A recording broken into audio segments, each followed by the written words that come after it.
हाय दोस्तों, नमस्कार। मैं आपका दोस्त महेंद्र सिंह स्वागत करता हूं दोस्तों मुकेश महेंद्र एजुकेशन चैनल पर।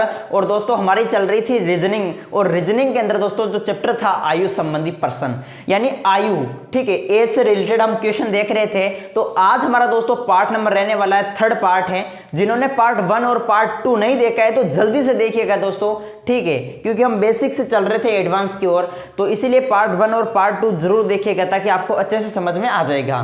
तो दोस्तों आज हम क्या करेंगे, इस आयु संबंधित जो चैप्टर हैं इसको आज खत्म कर देंगे, ठीक है, कंप्लीट हो जाएगा आज हमारा। तो देखिएगा इस तरीके से ये क्वेश्चन मैंने लिए हैं, जिसमें पहला क्वेश्चन है, मैं अलग अलग, जैसे पार्ट 1 में हमने अलग तरीके के क्वेश्चन देखे थे, पार्ट 2 में अलग तरीके के क्वेश्चन देखे थे, तो पार्ट 1 और पार्ट 2 जरूर देखिएगा दोस्तों। देखो यहाँ पर जो मैंने क्वेश्चन लिया है वो ये लिया है कि एक पिता की आयु और उसके बेटे की आयु का अनुपात हमें दे रखा है 7:3। उन दोनों की आयु का गुणनफल हमें दे रखा है 756 है। तो 6 वर्ष बाद उनकी आयु का अनुपात क्या होगा, ये क्वेश्चन मैं करवाऊंगा। है जैसे का जैसे क्वेश्चन ये है आपकी प्रैक्टिस के लिए, तो मैं इस क्वेश्चन को करवाता हूं, तो फिर आप इस क्वेश्चन को करना दोस्तों। वैसे इसको भी मैं बेटे की आयु का अनुपात हमें दे रखा है 7:3। हमें क्या दे रखा है 7:3।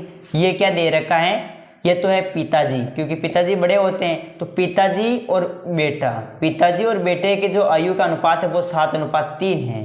तो माना, और फिर क्या दे रखा है, उन दोनों की आयु का गुणनफल है 756, यानी ये पिताजी और ये बेटा है, इन दोनों की आयु का जो गुणनफल हमें दे रखा है वो 756 दे रखा है। तो मान लेंगे भाई पिताजी की जो आयु है वो 7x है, ठीक है, आयु का अनुपात 7x है। उसी प्रकार पुत्र की आयु का अनुपात 3x। तो यहाँ पर 7x इंटू 3x में इंटू क्यों किया, क्योंकि देख सकते हैं इसमें दे रखा है कि उन दोनों की आयु का जो गुणनफल है वो हमें 756 दे रखा है। तो इन दोनों की आयु का जो गुणनफल है वो कितना दे रखा है, 756 दे रखा है, इसलिए हमने लिख दिया 756। अब देखो 7 को इंटू करो 3 से, 7 या 21, और x को इंटू करो x से, तो ये हो जाएगा x², ठीक है, बराबर हमारे पास 756 दे रखा है। अब क्या करना है दोस्तों, अब क्या करना है, x² बराबर 756, और ये जो 21 इंटू में है ये नीचे चले जाएगा बट्टे में, ठीक है। अब इसको काट दो दोस्तों, जैसे 21 एकम 21, और 21 दूनी 42, 21 63, 21 चौके 84, 84 ज़्यादा हो जाएगा, तो 21 या 63, पीछे कितना बचा, 12 बच गए, और 21 का भाग लगाएंगे 126 में, 21 एकम 21, 21 दूनी 42, 21 63, 21 चौके 84, 21 पंजे 105, 21 छक्के 126, तो 21 छक्के 126, ये आ गया। अब x² बराबर हमारे पास आ गया 36, तो x बराबर हमारे पास √36 और x बराबर हमारे पास आ गए 6, ठीक है, क्योंकि स्क्वायर हटता है तो √ लग जाता है, ठीक है, और इस तरीके से हमारे पास x का मान आ गया 6। अब क्या है दोस्तों, अब देखिएगा पिताजी 7x हैं, तो पहले पिताजी के निकाल लेते हैं। पिताजी 7x, आयु का अनुपात जो है पिताजी की 7x है, तो 7 इंटू x का मान हमारे पास आया 6, तो ये आ गया 6, 7 6 42, तो हमारे पास पिताजी की आयु कितनी आ गई, 42 वर्ष। इसी प्रकार से ये है 3x पुत्र, ये तो पिताजी हुए और ये बेटा जी हुए, तो बेटा जी की निकाल लेते हैं, ठीक है।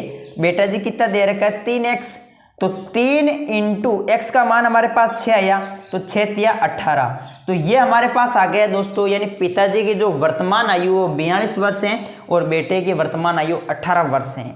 इसमें क्या बोला है कि 6 वर्ष बाद उनकी आयु का अनुपात क्या होगा, 6 वर्ष बाद। देखो ये पिताजी 42 वर्ष के हैं, तो 6 वर्ष बाद ये कितने वर्ष के होंगे, 6 वर्ष बाद, तो 42 में हम प्लस करेंगे 6, तो आ जाएगा दोस्तों 6 वर्ष बाद 46 48 आ जाएंगे। देखो 6 वर्ष बाद दोस्तों जो पिताजी की आयु होगी 6 वर्ष बाद, ठीक है, आप लिख सकते हैं 6 वर्ष बाद जो है, 6 वर्ष बाद पिताजी की जो आयु होगी वो 48 वर्ष होगी, ठीक है। उसी प्रकार बेटा की आयु वर्तमान 18 वर्ष है, तो 6 वर्ष बाद की बात करें तो 6 वर्ष बाद में जो बेटा होगा वो कितने वर्ष का होगा, 18 + 6 कर दो, ठीक है, कितना हो जाएगा 24 वर्ष का। तो बेटा जो है वो 6 वर्ष बाद 24 वर्ष का होगा।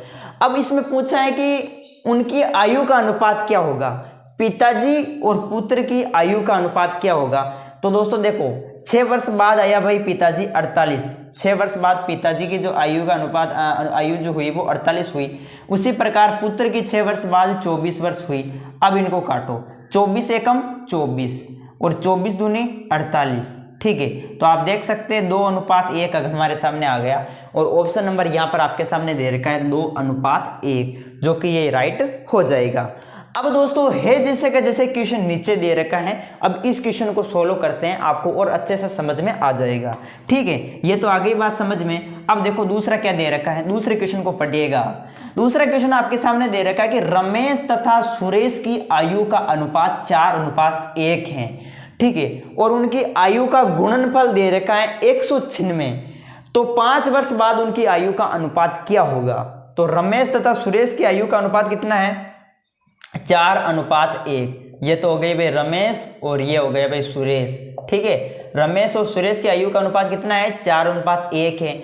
उनकी आयु का गुणनफल 126 है। देखिएगा, माना कि भाई रमेश और सुरेश 4x इंटू 1x भी लिख सकते हो, चलो ठीक है,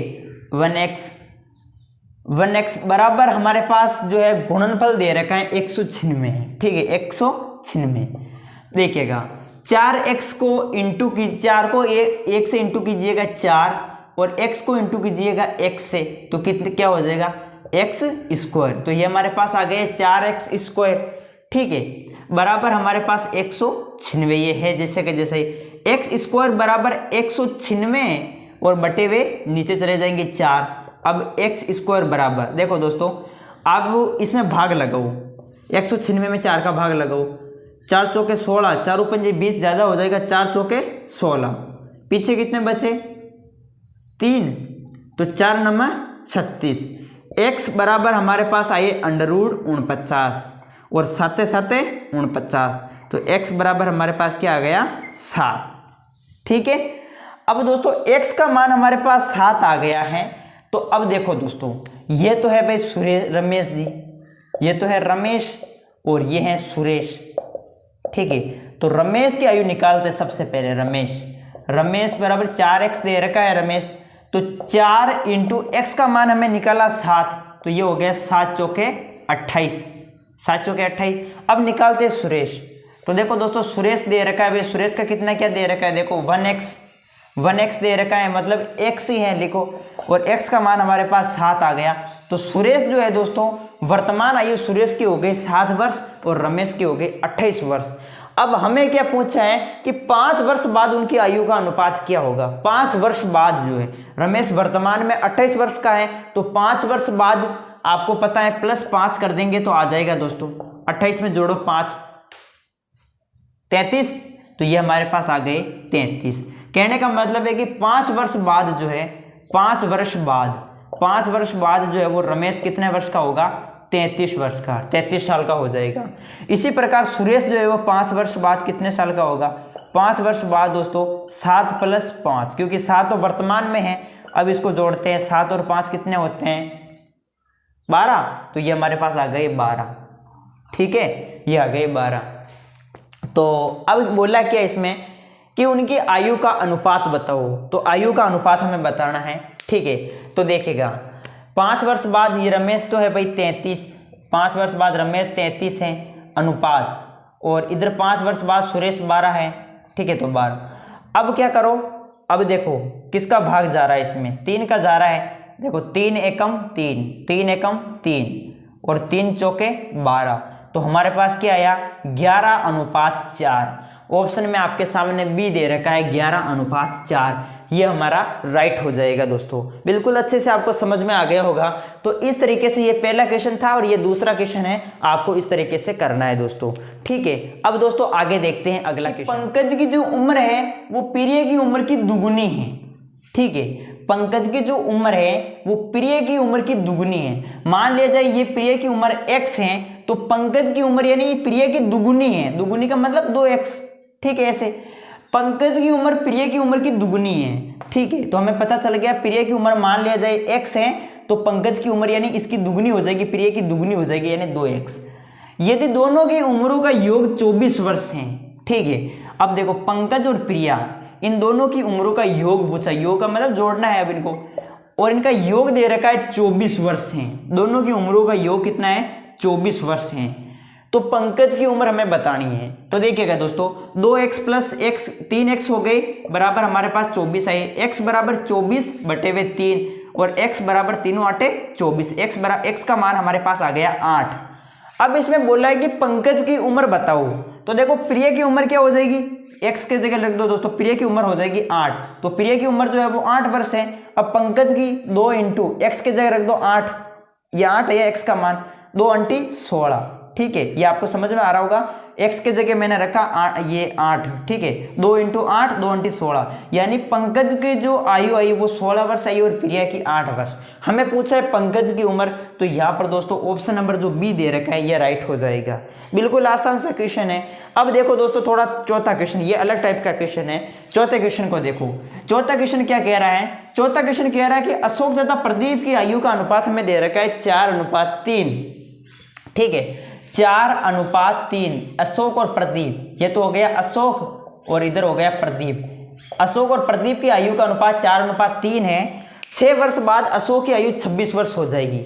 देखो दोस्तों यहाँ पर किसकी बात हो रही, अशोक की। अशोक की बात हो रही और ये बोला है कि 6 वर्ष बाद, 6 वर्ष बाद दोस्तों, 6 वर्ष बाद। ठीक है, अशोक 6 वर्ष बाद, 6 वर्ष बाद जो है वो अशोक की आयु जो है वो कितने क्या हो जाएगी, 6 वर्ष बाद अशोक की आयु 26 वर्ष हो जाएगी। अशोक की आयु कितनी होगी, 26 वर्ष। तो दोस्तों 6 वर्ष बाद 26 वर्ष होगी, इसका मतलब अशोक की वर्तमान में आयु कितनी क्या है, वर्तमान में कितनी है अशोक की, वर्तमान में यानी 20। ठीक है, 6 वर्ष बाद होगी 26, तो वर्तमान में तो 20 ही होगी। तो वर्तमान में अशोक की आयु है 20। और इसमें क्या बोला है, तो इस समय प्रदीप की आयु कितनी क्या है, प्रदीप की आयु तो करना कुछ नहीं है दोस्तों। अशोक की जो वर्तमान आयु हमारे पास आई है, वर्तमान आयु अशोक की कितनी है, 20 आई है। ठीक है, आइए 20 आई है। अब इसमें क्या है, इसमें 6 वर्ष बाद अशोक की आयु 26 वर्ष हो जाएगी, तो इस समय प्रदीप की आयु कितनी क्या है। तो हम क्या करेंगे दोस्तों, देखिएगा 4 और 3, ये 4 और 3, इसमें क्या करना है, जो अशोक की उम्र ये अनुपात दे रखा है 4, तो इस 4 का हम भाग लगा देंगे 4 का। ठीक है, तो ये आएगा 4 पंजे 20, 5 आया 4 पंजे 20। ये जो 5 आया, अब इसको इंटू कर दो 3 से, 5 3 15, तो हमारे सामने प्रदीप की आयु निकल कर आ गई 15। ठीक है, तो ये इसका बी जो है वो यहाँ पर राइट हो जाएगा। बिल्कुल आसान सा क्वेश्चन है। अगर यहाँ पर प्रदीप की दिया होता, ठीक है, और हमें पूछ लेता यहाँ पर अशोक की, तो फिर जो आता फिर अशोक से इंटू कर लेते।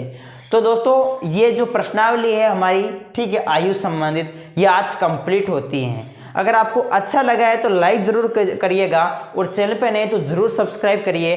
ठीक है, मैं जल्द ही नए टॉपिक के साथ हाजिर होऊंगा। जय हिंद, जय भारत।